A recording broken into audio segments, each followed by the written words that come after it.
NDM প্রতিষ্ঠার পর এবারই প্রথমবারের মতন আপনারা ফ্যাসিবাদ মুক্ত বাংলাদেশে দলের প্রতিষ্ঠা বার্ষিকী পালন করছেন। দেশের প্রতিটি রাজনৈতিক দলের জন্য এ ধরনের পরিস্থিতি অবশ্যই অত্যন্ত গুরুত্বপূর্ণ এবং প্রত্যাশিত।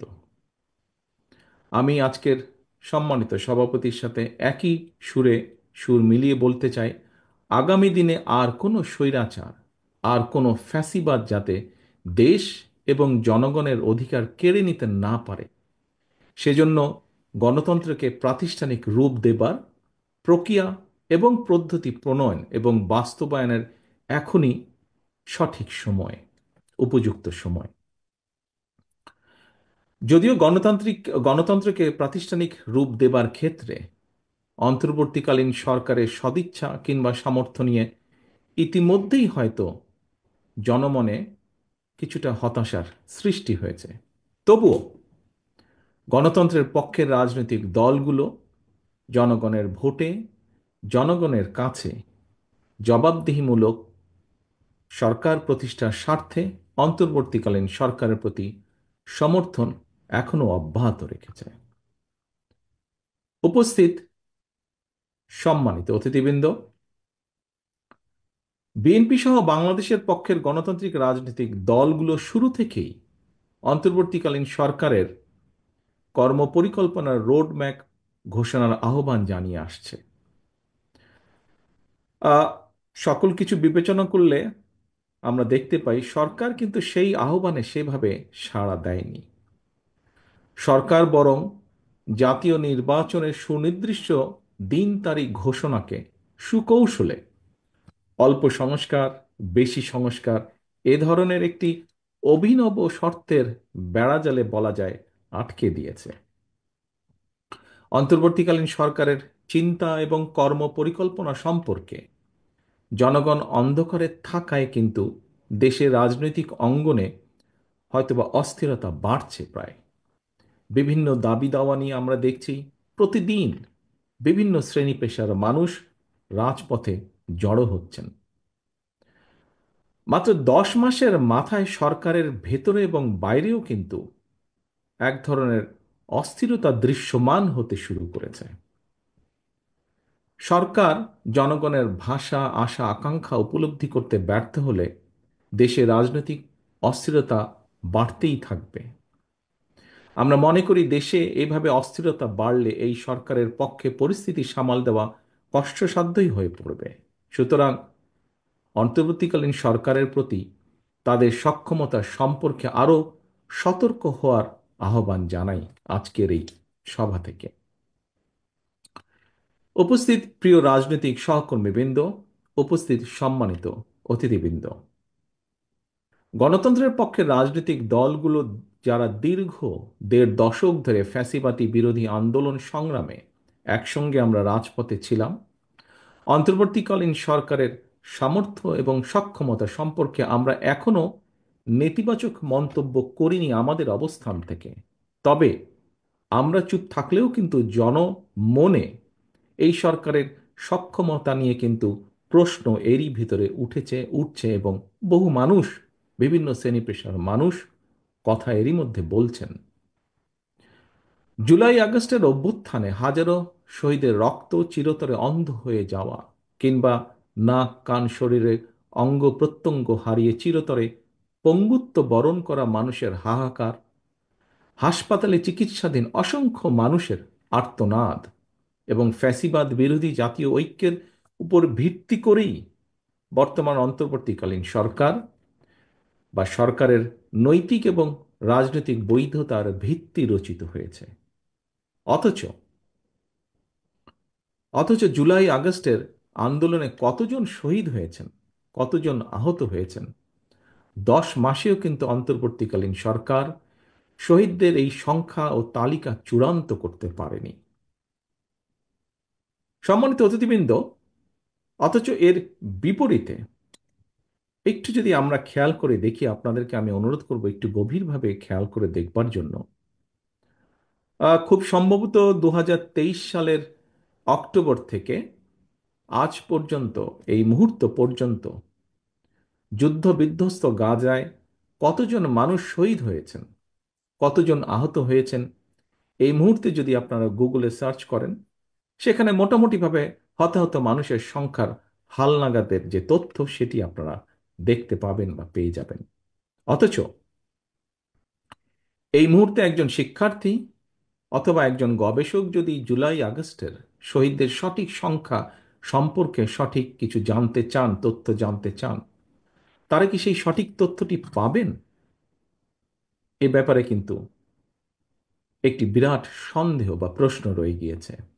এমন পরিস্থিতিতে গণ অভ্যুত্থানের সরকার রাষ্ট্র ক্ষমতায় থেকে 10 মাসেও যদি জুলাই আগস্টের শহীদদের তালিকা চূড়ান্ত না করতে পারে, না করা যায়, তাহলে সেটি সরকারের সক্ষমতা বহন করে কিনা, আজকের সম্মানিত সকল উপস্থিতির সামনে আমি প্রশ্নটি রেখে যাচ্ছি। এখানে আরেকটি প্রশ্ন এসে দাঁড়ায়, সেটি হচ্ছে সরকার কি তাহলে হতাহতদের ব্যাপারে উদাসীন, নাকি ক্ষমতার মোহে আচ্ছন্ন? এটিও আজকে বহু মানুষের, দেশের বহু মানুষের একটি বড় জিজ্ঞাসা। সম্মানিত অতিথিবৃন্দ, সম্মানিত সভাপতি, জুলাই আগস্টের হতাহতদের সঠিক তালিকা তৈরি করার চেয়েও অন্তর্বর্তীকালীন সরকারের কাছে করিডোর প্রদান কিংবা বন্দর ব্যবস্থাপনা বিদেশের হাতে তুলে দেওয়াটাকেই বেশি প্রাধান্য বলে মনে হচ্ছে, বা তারা বেশি প্রাধান্য দিচ্ছেন বলে মনে হচ্ছে।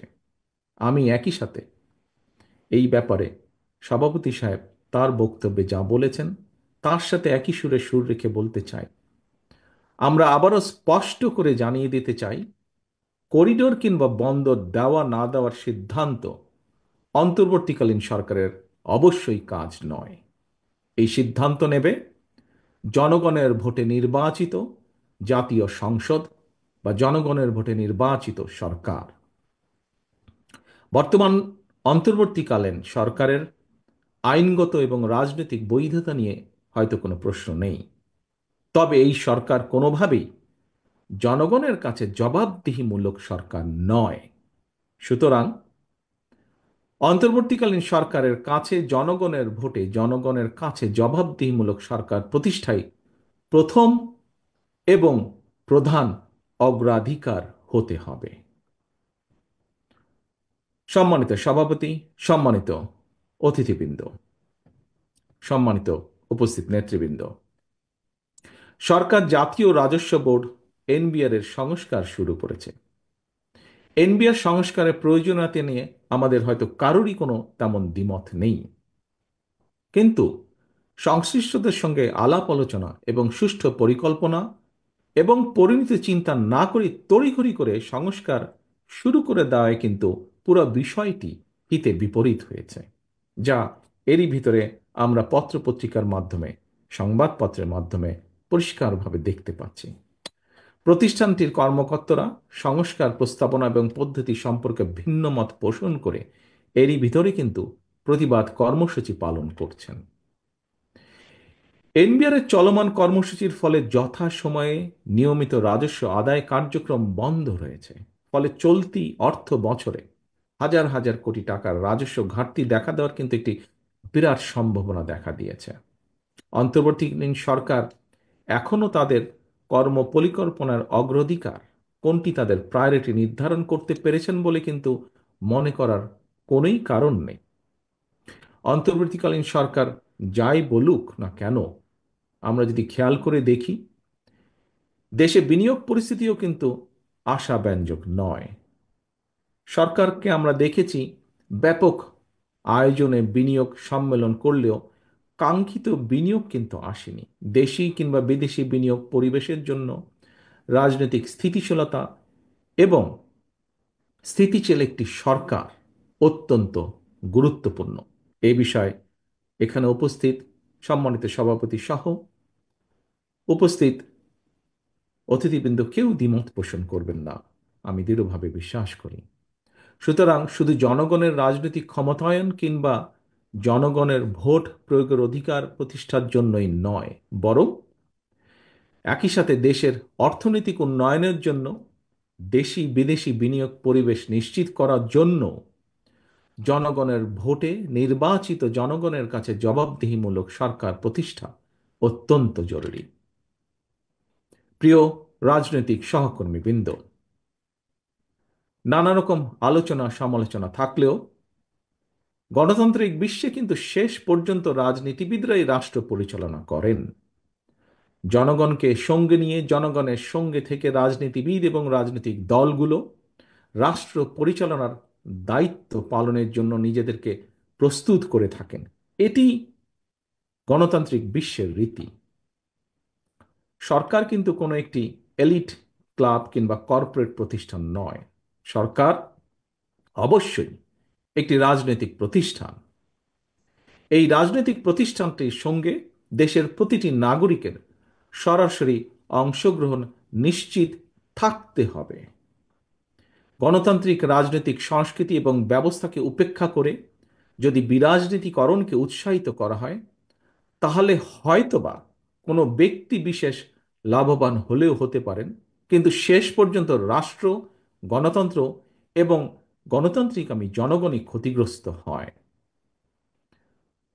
প্রিয় রাজনৈতিক সহকর্মীবৃন্দ, একটি রাজনৈতিক দল রাষ্ট্র পরিচালনার জন্য ধীরে ধীরে কিভাবে নিজেদেরকে প্রস্তুত করে থাকেন, এর একটি ছোট্ট উদাহরণ আপনাদের সামনে আমি তুলে ধরে আমার বক্তব্যকে শেষ করে আনতে চাই।